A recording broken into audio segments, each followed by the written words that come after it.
दा दिनै बे प्रेस मिटखौ होनायनि मोनसे गुबुन जाहोना बेनो जोंहा थांनाय 14 एप्रिल खालि मानगोनां आसामनि रायजो बेंगिरि बिथाङा जि लेंगुवेज फर्मुला बा रावनि जे खान्थि आसाम सरकारनि जे रावनि खान्थि बे रावनि खान्थिनि सोमोन्दै बिथाङा मोनसे फोसावदोंमोन दि आसामनि एपइन्टमेन्ट जिखुनु साख्रि बाख्रियाव एपइन्टमेन्ट होनाय आरो स्कुलफ्राव फोरोंगिरि थिसननाय आरो मडेल कलेजाव फोरोंगिरि थिसननाय बेवहाय असमिया बिजोंनि असमिया रावनि इन्टारभिउ जाथारनांगोन असमिया राव रोंनाय जाथारनांगोन बे रोखोमै मोनसे फोसावदिंनाय होदों दा बे बाथ्राया जोंनि थाखाय मोनसे दुखुनांथाव जादों आरो बेखौ लानानैनो थांनाय 12 मे खालि बर' थुनलाइ आफादा गोथौयै सावरायनानै बे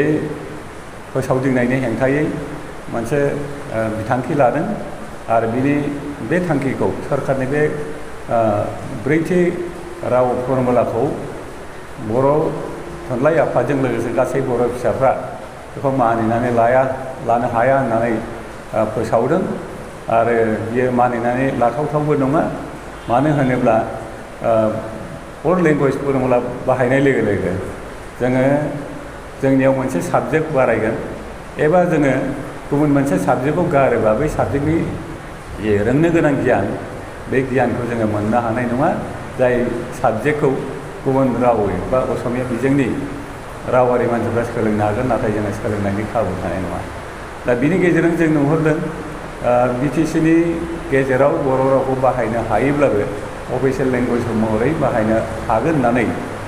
आसाम सरकारनिफ्राय बिबुंथि होदोंब्लाबो फोसावदोंब्लाबो नाथाय आसामनि बायजोआव थानाय बर' फिसाफोरनि थाखाय बे फरायसालिफ्राव कम्पालसारि असमिया रावखौ बाहायनांगौनि मोनसे नारसिननाय मोनसे जाबसिननाय जोङो नुनो मोन्दों बेयो मोनसे रायजोआवनो सोरबा खावसेया असमिया राव बाहायथारनांगौ सोरबा खावसेया असमिया राव बाहायथारनाङा बेबायदि गुलाय गुजाय जानायखौ जोङो मोजां मोनाखै साबजानाय मोनाखै बियो मोनसे रायजोनि सिङाव मोनसेल' फर्मुलानि गेजेरजों थांनांगौ बेखायनो जोङो थ्रि लेंगुवेज जिथु फर्मुला बे फर्मुलाखौ बाहाल दोननांगौ होननानै जोंहा बर' थुनलाइ आफादनिफ्राय दाबि दैखाङो बे दाबिखौ जुदि आसाम सरकारा गनायनानै लायाब्ला जोङो बर' थुनलाइ आफादा हयथ' सोमावसारनायनि हाबाफारि लानांनोबो हागौ बेयो जोंनि इयुननि हाबाफारि जागोन नाथाय जोङो अनबयते असमिया रावखौ बिथांमोननि फर लेंगुवेज फर्मुला बादियै जोङो मानिनानै लानो हानाय नङा दा जिहेतु NEP नेशनेल इडुकेसन पलिसि 2020 बे खान्थि मथेब्ला बे फोसावनाय बादिब्ला जोङो बिमा रावनि जि मोनथाय बे रावखौ लानानै जोङो सोलोंथाइनि बिजोंखौ जोङो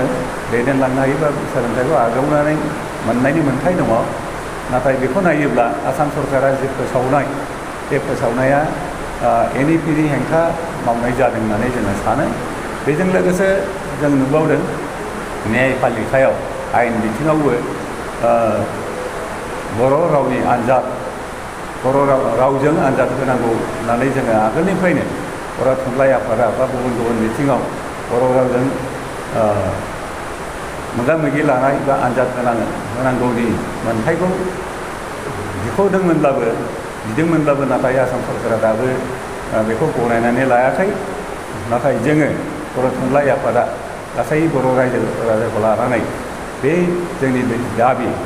जि बिख'नाय हाबाफारिखौ मावफुंनानै होआब्ला जों इयुनाव गोख्रों मोनसे हाबाफारि बा सोमावसारनाय हाबाफारि लानांगोन होननानै जोंहा बर' थुनलाइ आफादाबो दाख्लै थांनाय 12 मे खालि सावरायदों आरो बेखौ मावफुंनो जों आसाम सरकारा जोंनि बिनायखौ मानियाब्ला जोङो बेखौ मावफुंनो थाखाय साखाफारा जानानै दङ